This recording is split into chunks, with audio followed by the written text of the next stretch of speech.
जब से air India का विमान क्रैश हुआ है, भारत के साथ साथ पूरे विश्व की नज़रें इस सवाल का जवाब ढूंढ रही हैं कि आखिर भारत सरकार को कितना बड़ा नुकसान हुआ, किस क्षेत्र में कितना बड़ा नुकसान हुआ। हर एक पहलुओं पर बात करने जा रहे हैं दोस्तों, बहुत ही सरल, सटीक और प्रामाणिक तरीके से। आप वीडियो को अंत तक देखेंगे तो आपके सामने अभी दूध का दूध, पानी का पानी हो जाएगा कि आखिर भारत सरकार ने किस पहलू पर कितना बड़ा नुकसान उठाया। एक एक स्टेप पर हम आप लोगों से बात करते हैं, वीडियो को अंत तक देखिएगा। तो सबसे पहले हम मानवीय नुकसान के बारे में बात कर लेते हैं, भारत को इसका कितना बड़ा नुकसान उठाना पड़ा।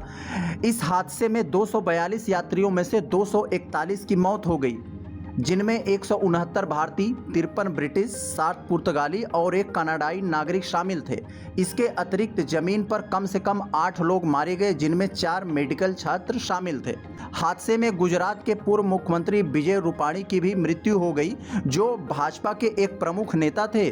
उनकी मृत्यु से राजनीति में एक महत्वपूर्ण रिक्तियां पैदा हुई है।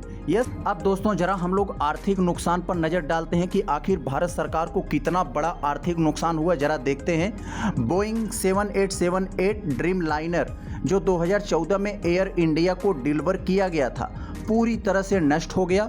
इस तरह से एक आधुनिक विमान की लागत लगभग 20 से 25 करोड़ अमेरिकी डॉलर होती है।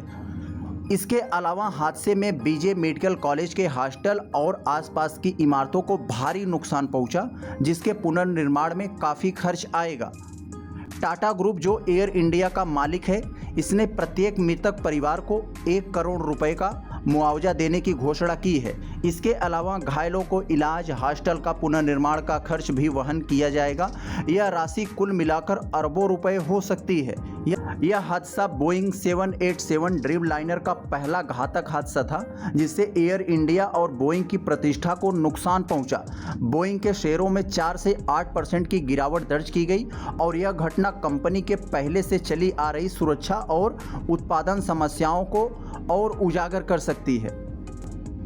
अहमदाबाद के सरदार वल्लभ भाई पटेल अंतर्राष्ट्रीय हवाई अड्डे की उड़ानें अस्थायी यानी टेम्परेरी रूप से सस्पेंड यानी निलंबित कर दी गई है, जिससे यात्रियों और एयरलाइंस को असुविधा हुई। यह भारत के उड्डयन क्षेत्र की विश्वसनीयता पर सवाल उठा सकता है, जो पहले से ही 2020 के कोझिकोड हादसे जैसे मामलों से प्रभावित है। अब दोस्तों जरा हम लोग राजनीतिक और प्रशासनिक पहलू पर नजर डालते हैं, इस पर कितना बड़ा नुकसान उठाना पड़ा सरकार को।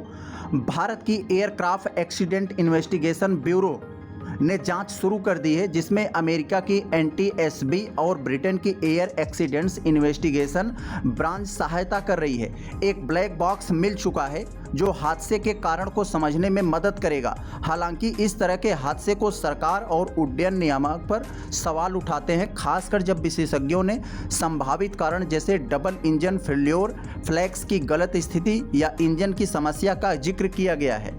अब दोस्तों जरा हम लोग चौथे पहलू पर नजर डालते हैं, भारत सरकार को चिकित्सा यानी मेडिकल और एजुकेशन क्षेत्र पर कितना गंभीर प्रभाव डाला, जरा देखते हैं। हादसे ने बीजे मेडिकल कॉलेज के हॉस्टल को नष्ट कर दिया, जहां लंच के समय दर्जनों छात्र मौजूद थे। कम से कम 5 मेडिकल छात्रों की मृत्यु और 50 से 60 अन्य घायल होने की खबर है। यह गुजरात के चिकित्सा क्षेत्र के लिए एक बड़ा झटका है, क्योंकि यह छात्र देश के भविष्य के डॉक्टर होने वाले थे। अहमदाबाद के सिविल हॉस्पिटल और अन्य स्थानीय अस्पतालों पर घायलों का इलाज और शवों की पहचान के लिए DNA टेस्टिंग का दबाव बढ़ गया है। यह प्रक्रिया संसाधनों और समय की मांग करती है।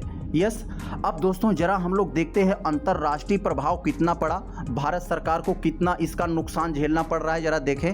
हादसे में 53 ब्रिटिश, 7 पुर्तगाली और एक कनाडाई नागरिक की मृत्यु ने इसे एक अंतर्राष्ट्रीय त्रासदी बना दिया। ब्रिटेन के प्रधानमंत्री कीर स्टारमर और किंग चार्ल्स III ने शोक व्यक्त किया और ब्रिटिश सरकार ने प्रभावित परिवारों के लिए एक हॉटलाइन शुरू की है। यह हादसा बोइंग 787 ड्रीम लाइनर का पहला घातक हादसा था, जिसका वैश्विक उड्डयन उद्योग पर असर पड़ सकता है। बोइंग पहले से ही 737 मैक्स जैसे हादसों के कारण जांच के दायरे में है और इस घटना ने इसकी विश्वसनीयता पर और सवाल उठा दिए हैं। तो दोस्तों अब तक हम लोगों ने जो कुछ भी ऊपर बात किया, जरा उसका फिल्टर समझ लेते हैं कि आखिर इन सब बातों का क्या कंक्लूजन निकल रहा है, जरा समझते हैं। इस हादसे ने भारत के कई स्तरों पर प्रभावित किया है। है। मानवीय नुकसान सबसे बड़ा झटका है, जिसमें सैकड़ों लोगों की जान गई और कई परिवार बिखर गए। आर्थिक रूप से विमान, बुनियादी ढांचे और मुआवजे की लागत ने भारी बोझ डाला।